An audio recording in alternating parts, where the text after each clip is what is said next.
కూటమి ప్రభుత్వం super six పేరిట 6 మోసాలు చేస్తోందని వైసీపీ కాకినాడ జిల్లా అధ్యక్షులు మాజీ వ్యవసాయ శాఖ మంత్రి కురసాల కన్నబాబు ఆరోపించారు. రైతులకు మద్దతుగా వైసీపీ చేపట్టిన ఆందోళన సందర్భంగా ఆయన మాట్లాడారు. ఈ నిరసన కార్యక్రమంలో కాకినాడ జిల్లాకు చెందిన నియోజకవర్గం ఇన్ఛార్జీలు, మాజీ ఎమ్మెల్యేలు, మాజీ మంత్రులు పాల్గొన్నారు. జిల్లా పరిషత్ సెంటర్ నుంచి కలెక్టరేట్ వరకు ర్యాలీ జరిపి జాయింట్ కలెక్టర్కు వినతి పత్రం ఇచ్చారు. కలెక్టరేట్ దగ్గర నిరసన కార్యక్రమంలో మాజీ ఎంపీ గీత మాట్లాడారు. మా రాష్ట్ర పార్టీ అధ్యక్షులు మాజీ ముఖ్యమంత్రి వర్యులు జగన్మోహన్ రెడ్డి గారు ఇచ్చిన పిలుపు మేరకు ఈ కాకినాడ జిల్లాలోని నాయకులందరం కూడా ఈరోజు ఇక్కడ రావడం జరిగింది. ఒక ర్యాలీగా వచ్చి ఇప్పుడే జాయింట్ కలెక్టర్ గారికి ఒక వినతి పత్రాన్ని కూడా ఇచ్చాం.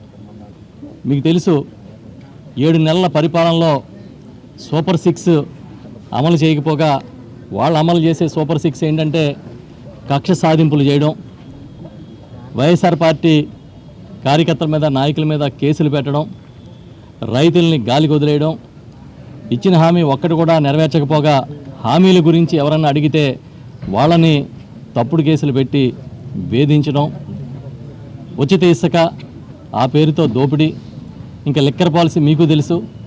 ఈ విధంగా అసలు సూపర్ 6 వదిలేసి ఈ కొత్త సూపర్ 6 తీసుకొచ్చి వాళ్ళే సొంతంగా ఒక రాజ్యాంగాన్ని రాసుకుని రెడ్ బుక్ అని ఆ రెడ్ బుక్ పట్టుకుని తిరుగుతూ ఎప్పుడో మేము చదువుతూ ఉండేవాళ్ళం మన అందరం పూర్వం.